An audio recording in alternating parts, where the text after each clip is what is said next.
नमस्कार, मैं हूं नंदिनी मित्तल। आप सब जानते हैं कि कांगड़ा जो ज़िला है वो हिमाचल प्रदेश का आबादी के हिसाब से सबसे बड़ा ज़िला है। ऐसे में यहाँ के जो उपायुक्त हैं उनकी चिंताएं और मुश्किलें और बढ़ जाती हैं और यहाँ पर जो काम करना सही में चुनौती भरा है। हमारे साथ हैं आज कांगड़ा के उपायुक्त राकेश प्रजापति। इन्हें हाल ही में इंडिया टुडे मैगजीन द्वारा द रियल एक्शन हीरो का अवार्ड दिया गया है। प्रजापति जी, आपका बहुत बहुत स्वागत है। और जब रियल एक्शन हीरो की बात कहते हैं तो आपसे उम्मीदें भी बढ़ जाती हैं और आपसे अपेक्षाएं भी बढ़ जाती हैं, क्या कहेंगे?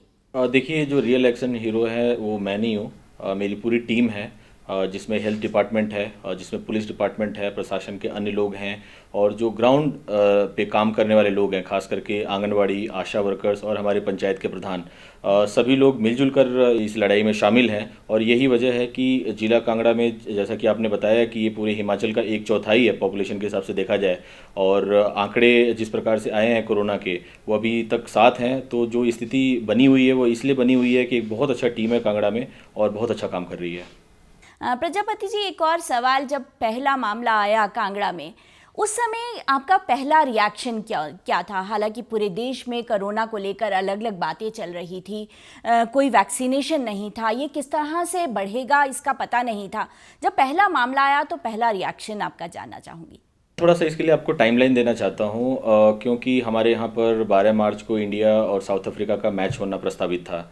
ये वही वक्त था जब हमारे ध्यान में ये बात आई कि अगर इतनी संख्या में लोग कांगड़ा में प्रवेश करते हैं तो हो सकता है कि कोरोना का खतरा हमारे कांगड़ा जिला में हो जाए। और यही वजह थी कि सबसे पहले बीसीसीआई को भी लिखा गया कि आप इसके लिए उचित प्रबंध करें। और जैसा कि हम सबको पता है और उस वक्त भी लोगों को पता था कि विश्व में ये जो महामारी फैल रही थी वो लोगों के माध्यम से फैल रही थी, वायरस एक आदमी से दूसरे आदमी में ट्रांसमिट हो रहा था।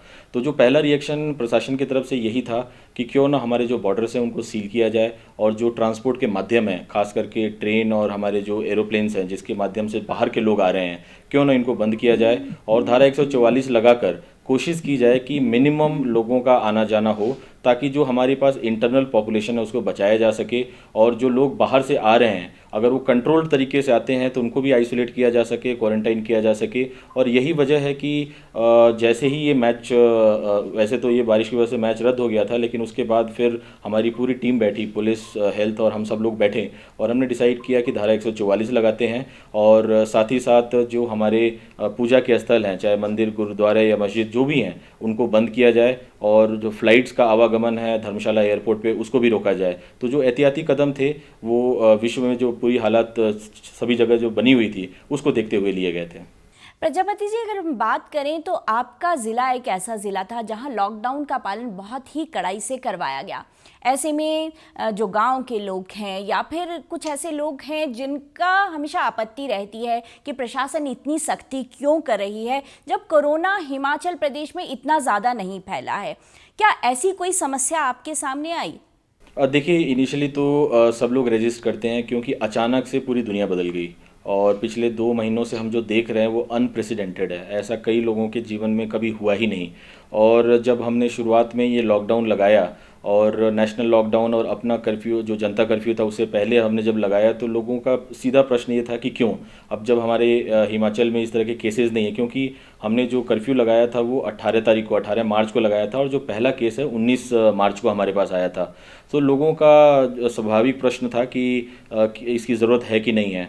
लेकिन फिर आपको विश्वास होना चाहिए कि हम लोगों ने लगभग 800 गाड़ियाँ लगभग हर पंचायत में एक अनाउंसमेंट व्हीकल लगाई और जो विश्व भर में जो महामारी फैल रही थी उसके बारे में लोगों को बताया और लोगों को ये भी सचेत किया कि कैसे हम बच सकते हैं। अगर आज हम ये कदम नहीं उठाएंगे तो आने वाले समय में जो स्थिति है बहुत ख़राब हो सकती है। और एक हफ्ते के भीतर यद्यपि इसके बाद दो तीन केसेस भी आए, एक तिब्बतन जो यूएस से लौटे थे उनकी डेथ हुई, उसके बाद लोगों को ये समझ में आ गया कि जो एहतियाती कदम प्रशासन उठा रहा है वो कितना ज़रूरी है और लोग फिर हमारा साथ देना शुरू कर दिए। एक और प्रश्न मेरा रहेगा, क्योंकि धर्मशाला में बहुत बड़ी संख्या जो है वो तिब्बतियंस की है और इन लोगों का कितना सहयोग आपको मिला? सही मायने में देखा जाए तो तिब्बतन गवर्नमेंट ने और वहाँ के जो लोग हैं, जो तिब्बतन गवर्नमेंट के लोग हैं, उन लोगों ने अनप्रेसिडेंटेड सपोर्ट हमें दिया है। जब पहला डेथ हुआ था तो रातों रात अगर बॉडी की क्रिमेशन से बात की जाए, वहाँ से लेकर जो लोग बाहर विदेश लौटे थे उनको क्वारंटाइन से लेकर, सबसे पहला जो कंटेनमेंट जोन हमारा बना था वो मैक्लोडगंज का बना था, और उसमें से आना जाना बिल्कुल वर्जित हो गया था, और लगभग 28 दिन तक ये लॉकडाउन जो है कंटेनमेंट जोन का वो चलता रहा।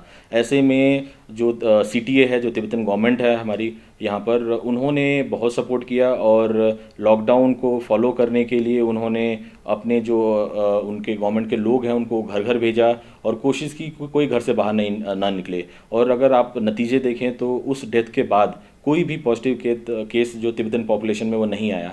और जब लोगों का आना जाना, जब MHA के ऑर्डर्स हुए, लोग बाहर से भी हमारे पास कांगड़ा में आने लग गए, तो CTA गवर्नमेंट ने दोबारा हमसे संपर्क साधा और हमें बोला कि जब तक हम किसी को अपने तरफ से तिब्बतन को सर्टिफिकेट नहीं देते हैं तब तक आप उनको ना आने दें। इतना प्रभावी कदम उन्होंने उठाया, और साथ ही बोला कि जो भी हमारे पास आएगा, उन्होंने भी एक इंस्टीट्यूशनल क्वारंटाइन फैसिलिटी बनाई है जिसमें 14 दिन तक लोगों को रखते हैं, और उसके बाद 14 दिन के बाद घर भेज के फिर 14 दिन निगरानी करते हैं।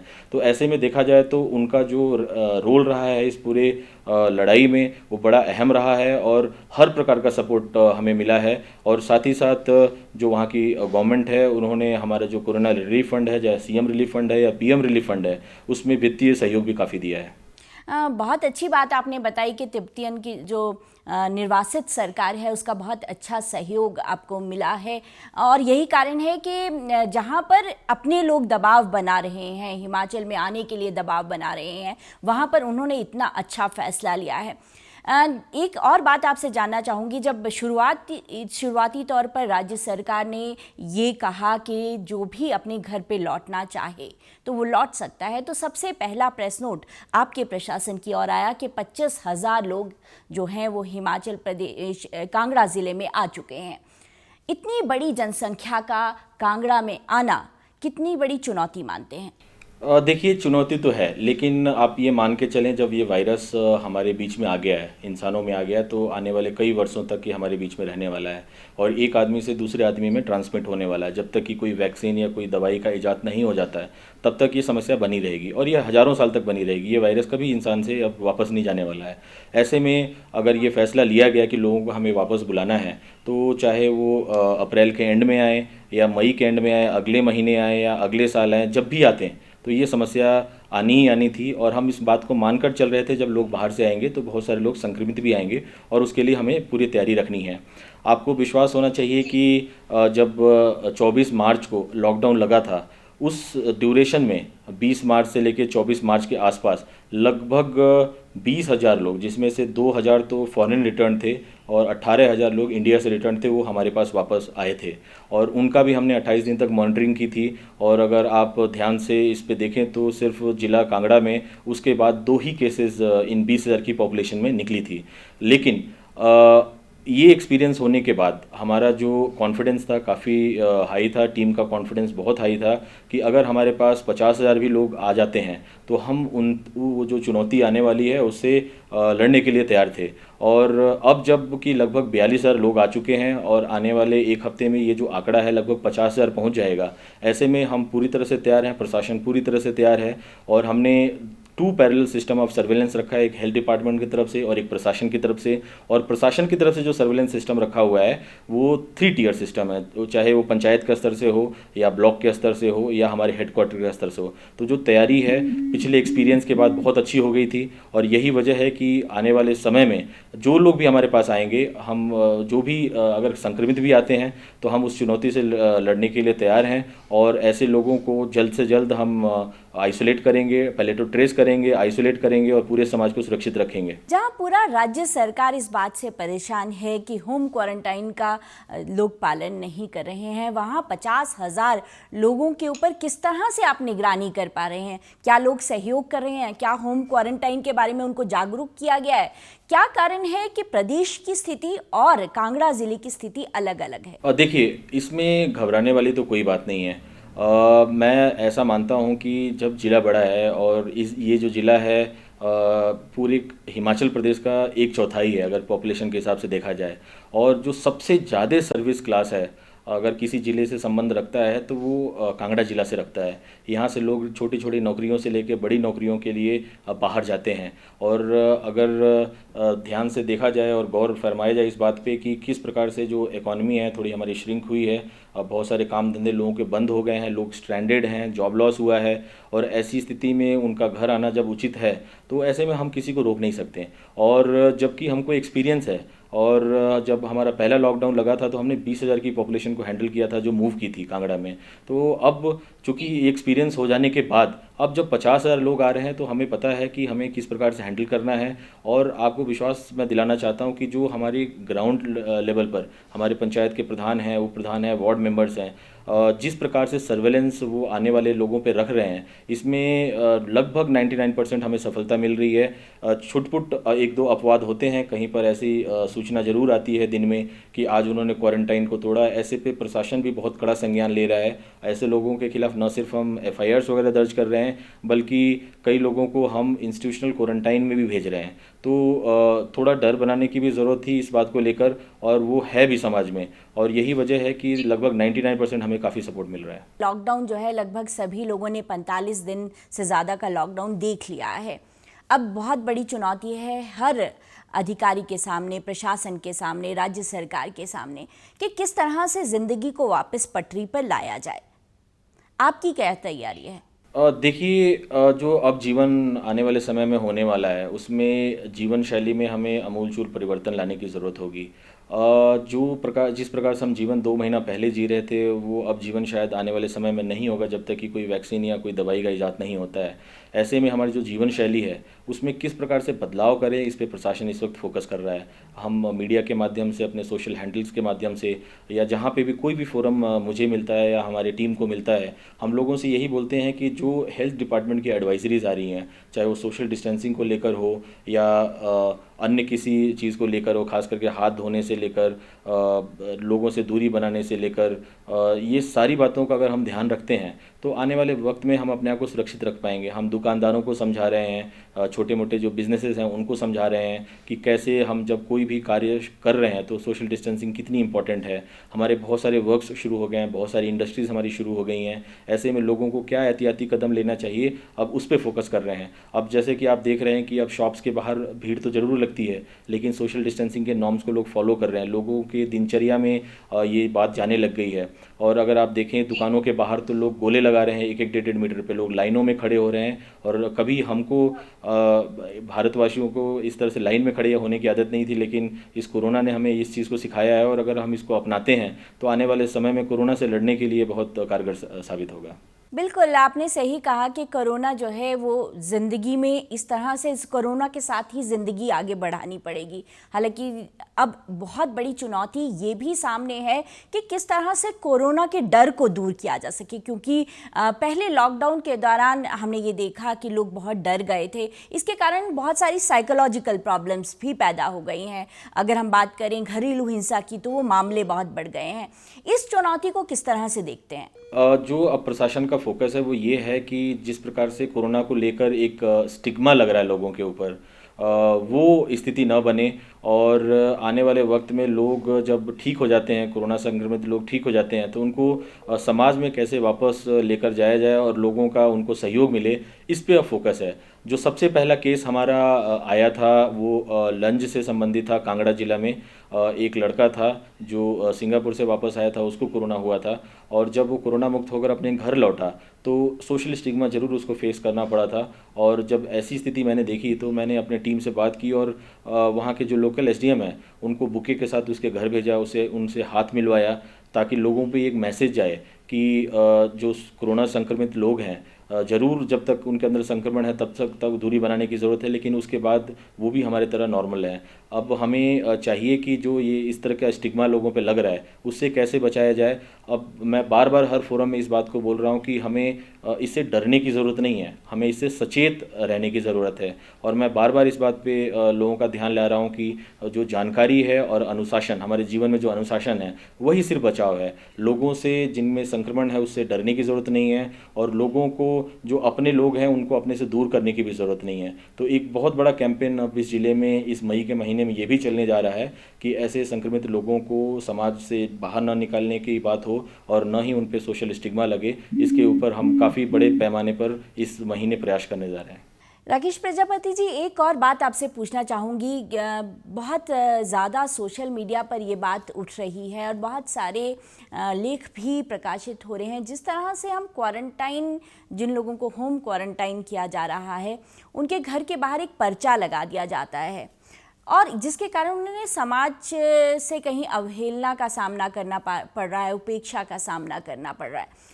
इस जो है, हमें क्यों पढ़े लिखे समाज को इस तरह से एक पोस्टर लगाने की ज़रूरत क्यों पड़े, इस पर मैं आपकी ज़रूर राय जानना चाहूँगी कि क्या ऐसा किया जाना चाहिए, नहीं किया जाना चाहिए, और अगर किया भी जा रहा है तो वो क्यों किया जा रहा है? देखिए, ये एकदम आपातकालीन स्थिति है। इस स्थिति के बारे में ना आपको, ना मुझे, ना सरकार को या प्रशासन के किसी लोग को भी ये नहीं पता था कि ऐसी अगर चुनौती आती है तो उसको किस प्रकार से डील करना है। अब ऐसे में अगर किसी घर में कोई व्यक्ति बाहर से आता है या कोरोना से संक्रमित होता है, ऐसे में अगर बोर्ड्स लगाकर उस घर को मार्क न किया जाए तो आने वाले वक्त में ऐसा हो सकता है कि लोगों का मिलना जुलना, उठना बैठना सामान्य तरीके से जारी रहे और लोगों को पता नहीं चले। और ऐसे में जो जानकारी है कि भाई ठीक है, ऐसे लोग आए हैं जो बाहर से आए हैं, हो सकता है कि ये सस्पेक्ट हों, ऐसे लोगों से पूरे समाज को दूर रखने की एक अवधि तक ज़रूरत है। तो उस अवधि तक अगर हम इस प्रकार का कोई प्रयोग करते हैं जिससे बाकी लोगों को बचाया जा सकता है, तो मुझे लगता है कि इस समय में ऐसा करना उचित है। लेकिन आने वाले वक्त में ज़रूर जब ये लोग ठीक हो जाते हैं या इनके अंदर कोई संक्रमण नहीं होता है, तो दोबारा हमें कोशिश करने की ज़रूरत है कि हमें उनको समाज की मुख्य धारा से जोड़ सकें।